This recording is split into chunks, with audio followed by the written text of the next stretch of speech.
Fuck, you can't do this here. Ma'am, step aside. We have a warrant.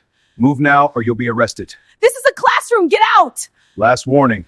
Stand down. No, I know my rights. Show me the warrant. We can do this the easy way or the hard way. The click came first, soft, plastic, clinical like a pen cap snapping shut. Then a calm voice said, "Ma'am, we need you to come with us for a quick verification." I was carrying a box of donated books toward the front doors. The morning was ordinary. Buses idling, kids shouting, parents waving goodbye. My lanyard bounced against my chest. Miss Carter, 7th grade language arts, room 214. Two men stood where the crosswalk met the drive. Not school security, not parents. Their stance was practice, feet planted, hands visible, eyes scanning while speaking to me as if I were the only thing that mattered.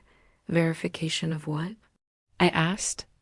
The taller man flashed a wallet badge without fully extending his arm. The way you show someone something you don't want them to read. Federal. We just need to confirm your identity. His partner watched my hands. Chalk dust still clung to my fingers from writing the day's objective on the board. That detail hem tracking my hands made my stomach tighten. "I'm a teacher," I said. "My ID is right here." "Ma'am," the taller one repeated, still calm. "We need to verify your citizenship." The word citizenship didn't belong on a school walkway. It didn't belong near kids with backpacks and science projects. It felt like someone had dragged a courtroom into the morning drop-off line. "My citizenship?" I echoed. "I was born in Ohio." "Then this will be quick," he said, and stepped closer. I shifted the box of books and reached for my phone. "I'm calling the front office." The younger agent's posture changed, just a small forward lean. "Put the phone down." "I'm not doing anything wrong," I said. "I'm at work. Don't make this difficult. School teaches you to de-escalate." Smile, soften, move on, that this wasn't confusion. Confusion doesn't start with someone watching your hands and positioning himself to block your view of the building. I held the phone up, not recording, just dialing. Behind me, I heard student voices slow, curiosity turning sharp. "Are you detaining me?" I asked. It was a line I'd heard in videos words people use when they need the law to remember itself. The taller man exhaled like he'd practiced patience. "We're asking you to come with us. If you refuse, yes, you can be detained." "For what reason?" His partner stepped close enough that I could smell cologne over bus exhaust. "Ma'am, we don't want a scene." "A scene?" I looked past him. A girl had stopped walking. Two boys whispered. A parent in a minivan slowed, window halfway down.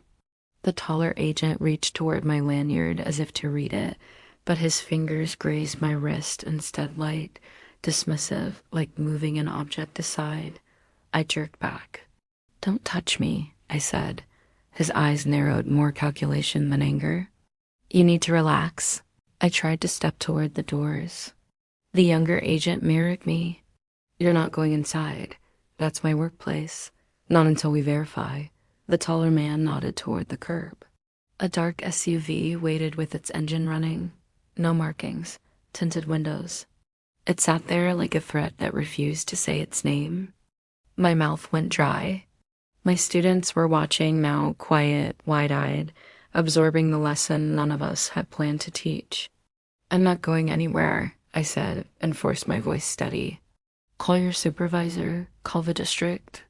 But you do not take me in front of my students." The taller agent's calm cracked by a hair. "Miss Carter, last chance." The younger agent's hand hovered near my elbow, ready to guide me or force me. And then the school doors slammed open behind us. The sound wasn't loud, but it had authority. Footsteps hit the sidewalk fast. A shadow fell across the agent's shoulders. "Step away from my staff," a woman's voice snapped. "Right now." I turned.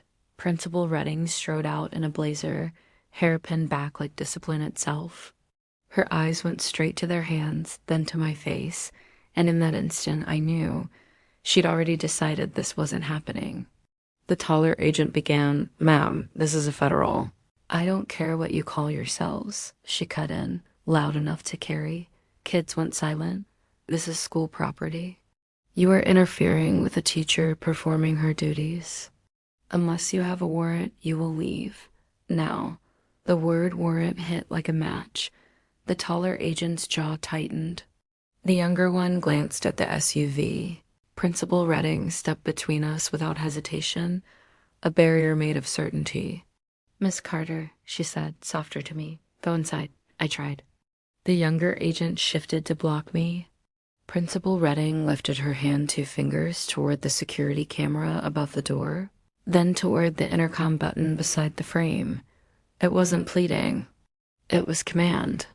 "Lockdown protocol," she said, clear and calm. "Call district legal, call local police."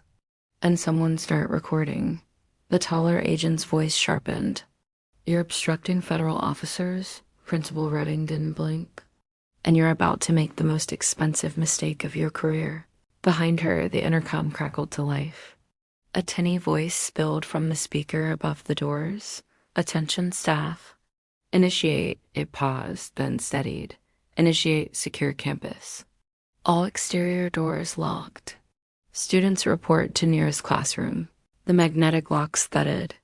The glass doors behind the principal refused to budge when a late student tugged them. A ripple ran through the drop-off line as parents realized this wasn't routine anymore. Phones rose like small mirrors. The minivan driver aimed straight at us. A dad on the curb whispered, "Record everything," as if praying. The younger agent took a half step back, suddenly aware of the camera above him and the witness crowd. The taller one leaned in, lowering his voice. "Ma'am, you're making this worse." Principal Redding tilted her head. "No," she said. "You are. Now show me the warrant or leave." For a heartbeat, nobody moved. Then the taller agent reached for his radio, and the SUV door opened with a slow click. The taller agent reached for his radio, and the SUV door opened with a slow click. "Unit 3, he said, "we've got a non-compliant subject." School administrator interfering. Principal Redding angled her body so the security camera above the entrance had a clean view. "Say it again," she demanded. "Exactly what you're here for?" He flicked his eyes up at the camera. "Identity verification." "She's refusing to cooperate." "She's cooperating with the law," Principal Redding said. "Show legal authority, warrant, court order, anything." The younger agent's jaw tightened. "We don't need a warrant to ask questions." "You're not asking questions," she snapped. "You're blocking a teacher from entering her workplace and threatening to detain her in front of minors." Phones rose along the curb. A parent in a minivan held theirs steady, recording. My students stared quiet, like the school day had turned into a lesson none of us wanted. My hands shook against the cardboard box. I forced my voice to stay even. "I'm here to teach." Principal Redding lowered her tone to me. "Stay behind me." Another unmarked SUV rolled in and stopped crooked, half blocking the bus lane. More plainclothes agents stepped out, fanning wide with practiced calm, placing themselves at angles that boxed the walkway. It was choreography meant to make the person in the center feel small.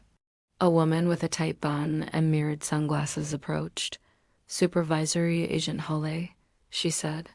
"There's no need to escalate." "You escalated when you targeted a teacher on campus," Principal Redding replied. "You will not remove her without paperwork." Agent Hale's lips tightened. "We received information that an individual matching her description is using fraudulent documents." Fraudulent documents. The lie had a uniform now. "That's not a legal standard," Principal Redding said. "That's a rumor."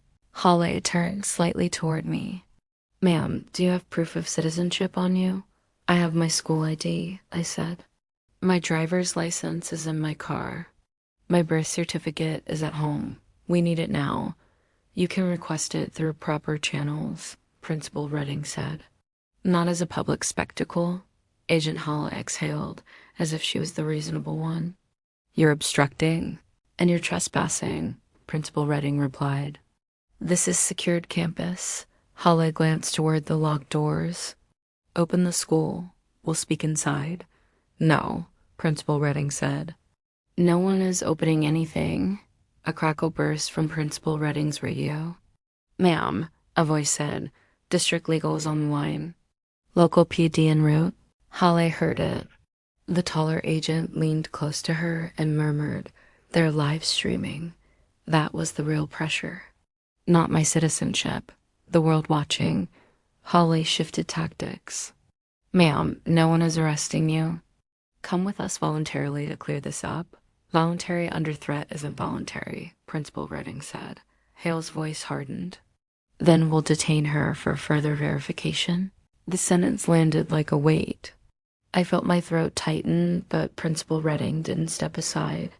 She raised her voice so every phone and camera caught it. You will not put hands on a teacher in front of children without a warrant. If you do, you are initiating an unlawful seizure on school property.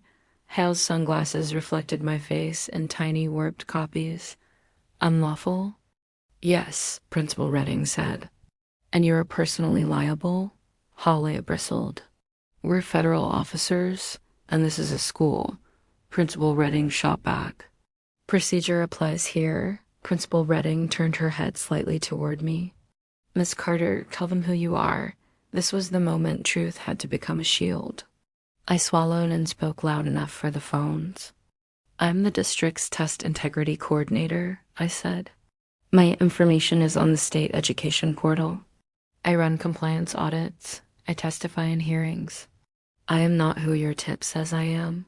Hale's stillness cracked, not belief calculation. Being wrong in public was dangerous. The taller agent murmured, urgent now. We should leave. Holly hated it, but then sirens rose in the distance, coming fast. She made a choice. Agent Hall stepped back and spoke for the cameras. Ma'am, you are free to go. We will follow up through official channels. Principal Redding didn't move. You will also leave? Holly nodded once tight. The agents began to peel away, their formation reversing. The taller agent kept his eyes on me like a promise. The younger one angled his face away from the security camera. As the first SUV door shut, Holly leaned toward Principal Redding and hissed, You just made this political. Principal Redding's reply was quiet and lethal. No, you did. 2 marked patrol cars swung in with lights flashing.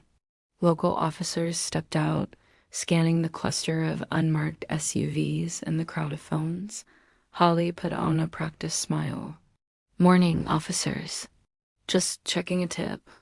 The lead local officer looked from the agents to the locked school doors, then to me standing behind the principal. His voice was flat. Where's your warrant? Holly opened her mouth. Nothing came out. The officer's gaze didn't soften. Then you're done here. One of the officers motioned to the unmarked SUVs. Who are you with? He asked, and I need names. Hale's smile stayed glued on. Federal. That's all you need. That's not how this works on school property, the officer replied, gesturing up at the camera above the doors. If you're conducting an official action, you identify yourselves. A murmur rolled through the parents. Someone called out, Show the warrant. Principal Redding held up her phone. District Council is listening, she announced. Say your names clearly. Hale's jaw tightened.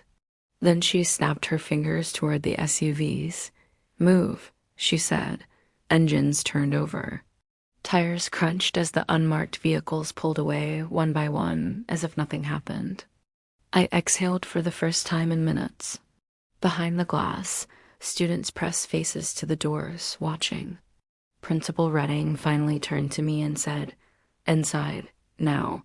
We document everything before they return again. By the time the last unmarked SUV turned the corner, the school looked like it had swallowed its own breath. The doors stayed locked. The intercom kept repeating, calm and looping. Secure campus, remain inside. The buses were held at the curb. Parents clustered in tight knots, phone still raised, as if lowering them might let the moment slip away and rewrite itself. Principal Redding walked me through the front office, like I was a fragile object that had to be delivered intact. Her hand hovered near my elbow without touching, not pity protection. Conference room, she said. Inside, the air smelled like copier toner and coffee. A framed poster about positive choices hung crooked on the wall, and something about it made my throat sting like the building itself was trying to pretend it was just another Tuesday. She shut the door. Are you okay? I tried to answer, but my voice broke on the first syllable. My hands were still shaking, and my fingers wouldn't stop rubbing chalk dust into my palm, like I could scrub the feeling away. I didn't do anything, I whispered, and the sentence sounded childish the moment it left my mouth. Principal Redding's eyes softened, but her jaw stayed set. I know. Her phone buzzed on the table. She answered on speaker. Counsel. A man's voice filled the room steady, practiced. Ms. Redding, I'm on with District Council and Risk Management. I need a timeline, names if you have them, and every piece of footage. We have exterior security cameras, she said. Multiple parents recorded. Office cameras saw the entrance. Our lockdown call is logged. Good, Counsel said. Do not post anything from school accounts yet. Preserve evidence. Get statements while memories are fresh. I stared at the table grain as if it could anchor me. They said they had a tip, I murmured. They said fraudulent documents. That's a script, Principal Redding said, disgusted. They didn't even try to tailor it. Counsel's voice sharpened. Miss Carter, did anyone place hands on you? They grazed my wrist, I said, like they were moving me, and they blocked me. They said if I refused, I could be detained. Were you prevented from entering the building? Counsel asked. Yes. Were students present? Yes, I said, and the word felt heavier than anything else. They were watching. Silence pulsed on the line. Then, okay, we treat this as a serious incident. Emotional harm, reputational harm, interference with employment, potential civil rights violations. Ms. Redding, contact local police and request an incident report. Ms. Carter, do not speak to anyone representing those agents. If they return, do not engage. Understood? I nodded, then realized he couldn't see me. Understood? After the call ended, Principal Redding slid a paper cup of water toward me. Drink. I did. The water tasted like plastic. Now, she said, tell me everything you remember. Exact words, exact positions, where the vehicles were, how many people, what they wore. She pulled a legal pad from a drawer and wrote fast. The way teachers take notes during a parent meeting when they know they'll need receipts later. I closed my eyes and replayed it frame by frame. The badge flashed too quickly, the way the tall one said my name like he already owned it, the SUV idling like a trap. Did they show a warrant? She asked. No. Did they identify themselves properly? Not really. One said federal. The supervisor said a name Hale. Principal Redding wrote it down and underlined it twice. And the kids, I said, voice cracking again. They saw me like a criminal. Her pen stopped.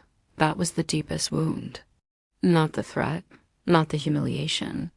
The way children absorb power dynamics like air. They will hear the truth, she said. The first bell rang 10 minutes late. Teachers shifted schedules. The day started anyway, because schools are built to continue even when the world tries to break in. Principal Redding insisted I stay in the office for the first period. Let the adrenaline burn off, she said. You'll teach later, but not until you can breathe. I sat behind the receptionist's desk, watching the front doors like they might open again on their own. Every time a shadow moved across the glass, my heart jumped. A parent came in, phone in hand. I got the whole thing, she said, voice shaking with anger. His face. Her face, the way he reached for her. Principal Redding took the phone like it was evidence in a trial. Thank you, she said. Send it to this email. Do not post it yet. Why not? The woman snapped. People need to see what they did. They will, Principal Redding promised. But we do it in a way that protects Miss Carter and protects the case.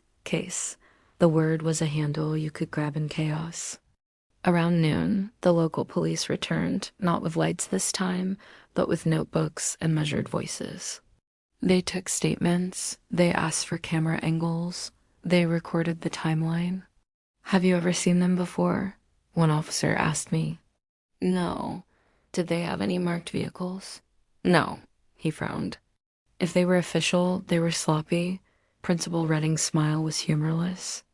Sloppy is one word. By the end of the day, District Council had arranged for me to meet a civil attorney. His office smelled like leather and printer ink. On the wall hung framed verdicts, settlements, headlines, trophies disguised as paperwork. He watched the footage twice without speaking. The first time, he took notes. The second time, he watched my face. When it ended, he leaned back and said, "They did this in the worst possible place. At a school," I whispered. "And in front of witnesses," he replied. "You don't have to convince a jury you were harmed. They'll see it. They'll feel it," I swallowed. "But what if they say it was a misunderstanding?" "They can say whatever they want," he said. "That's why we build a record." He tapped his pen against the desk. "You have a principal who knew the magic words: warrant, seizure, liability. You have multiple recordings from multiple angles. You have security footage with timestamps. You have minors as witnesses. And you have an event that disrupted a school day." His eyes narrowed, not at me, but at the situation. "That's expensive." I felt something shift inside me, small but real. The morning had made me feel powerless. The evidence was handing power back, piece by piece. "What happens now?" I asked. He slid a folder across the desk. The tab read, "Carter v. Unknown Agents Preservation." "Now," he said, "we make sure no one can rewrite what happened." He leaned forward, voice low. "And if they try to intimidate you again, if they call, if they show up, if anyone suggests you drop this, you tell me immediately." I stared at the folder. My name on it looked like a line in a story that wasn't finished. Outside, the sun was setting behind the parking lot. Kids' laughter drifted faintly from somewhere distant and normal. I realized I wanted one thing more than revenge, more than money, more than headlines. I wanted my students to watch the ending and learn the lesson the morning tried to teach them. That power only wins when everyone looks away. The first retaliation came disguised as routine. 3 days after the incident, a plain envelope arrived at my apartment with no return address. Inside was a single page printed in block letters. "Drop the complaint. You don't want attention." No signature, no logo, nothing I could take to the police and point at. But the message landed the same way the agents. Footsteps had like someone placing a hand on the back of your neck and deciding where you're allowed to look. I took a photo. I put it into the folder labeled preservation, and then I called my attorney. "Good," he said, after a pause long enough to make my pulse spike. "That's not subtle. And it confirms motive." "Motive for what?" I asked. "For intimidation," he replied. "For discouraging you from asserting your rights. And for proving they know they did something wrong." The next morning, Principal Redding called me into her office before first bell. Her door was open, but her posture said the conversation was private anyway. "They're calling parents," she told me. My stomach dropped. "Who?" "People claiming to be investigators, asking questions about you, about your background." I felt heat rise in my face. "Can they do that?" "They can try," she said. "But we can document it." She slid her phone across the desk. An email chain glowed on the screen. Parents had forwarded messages. 2 families described the same script: polite voice, vague authority, a question that was really an accusation. Did Miss Carter ever mention immigration? Did she ever act suspicious? It was a fishing expedition with teeth. Principal Redding looked me dead in the eye. "You are not alone in this." I nodded, but my hands had started shaking again, the way they did when the body cam clicked. That sound lived inside me now, a trigger. That afternoon, My attorney filed motions preservation orders, subpoenas, requests for identification. We didn't know who the agents truly were yet. Federal could mean a dozen things, including nothing. But a badge flashed too fast is still an act, and an act leaves traces. We're going to force names, he told me. And once we have names, we pull records. Weeks passed. The school moved on because schools always do. But I didn't. Every time I stepped onto the sidewalk where it happened, I felt the ghost of their formation, how they angled their bodies to block my path, how the SUV sat waiting like a mouth. One morning, a student approached my desk after class. 7th grader, ponytail, braces, eyes too for her age. Miss Carter. She said quietly, yes. She hesitated. My dad says you're going to be on the news. I swallowed. Maybe why? She looked down at her notebook. When they did that to you? I thought teachers can't get in trouble like that. This sentence broke something open in me. It wasn't about me anymore. It was about what she believed the world was. No, I said carefully. Teachers can, anyone can. That's why rules matter. She nodded slowly, absorbing it. Then she whispered, my mom recorded. She said the principal was like a superhero. I smiled, but it felt like a bruise. Your principal was brave, I said. So was your mom for recording. The first major break came in a sterile conference room with a long table and 2 bright lights, a deposition. We had names now, not all, but enough. The supervisor, Hull, the tall one, Mercer. The younger one, Dorsey. Their attorney sat beside them, expressionless, flipping through a binder like it was just another Tuesday. My attorney placed a printed photo in front of Holly. It was a still from the school security camera, her mirrored sunglasses reflecting my face in a distorted oval. Is that you? He asked. Hal's mouth tightened. Yes. And did you order your team to detain Miss Carter on school grounds without a warrant? I don't recall using the word detain, she said. My attorney didn't blink. We have 3 recordings where the word detain is used. Would you like to hear them? Holly glanced at her attorney. He gave a tiny nod. She swallowed. I'd like to see the context. We'll provide it, my attorney said. Now, what was the legal basis for approaching Miss Carter? Hale's voice became a script. We received a tip that an individual matching her description was using fraudulent documents and might be unlawfully present. From whom? Confidential source. My attorney leaned forward. A confidential source that told you a teacher at a public school was unlawfully present, and your response was to show up unannounced with unmarked vehicles during student arrival. Hale's cheeks colored. We needed to act quickly. Quickly, my attorney repeated, tasting the word. What was the emergency? She could have fled. I almost laughed. Fled from a school in front of 100 children. My attorney's tone sharpened. Did you run her name through any database before you arrived? Hall hesitated. We attempted verification. Attempted, he echoed. Meaning you did not verify? Hale's attorney objected. Argumentative. My attorney smiled politely. It's a yes or no question. Hale's jaw clenched. No, the room shifted. Even the court reporter's fingers paused for a fraction of a second, then resumed. My attorney slid another exhibit forward. This is an email from Agent Mercer to his supervisor sent 20 minutes after the incident. He wrote, quote, they're live streaming. Hollis stared at the page. Her mirrored sunglasses were gone today. Without them, her eyes looked smaller. So you knew, my attorney said softly, that the real risk was not Miss Carter's legal status.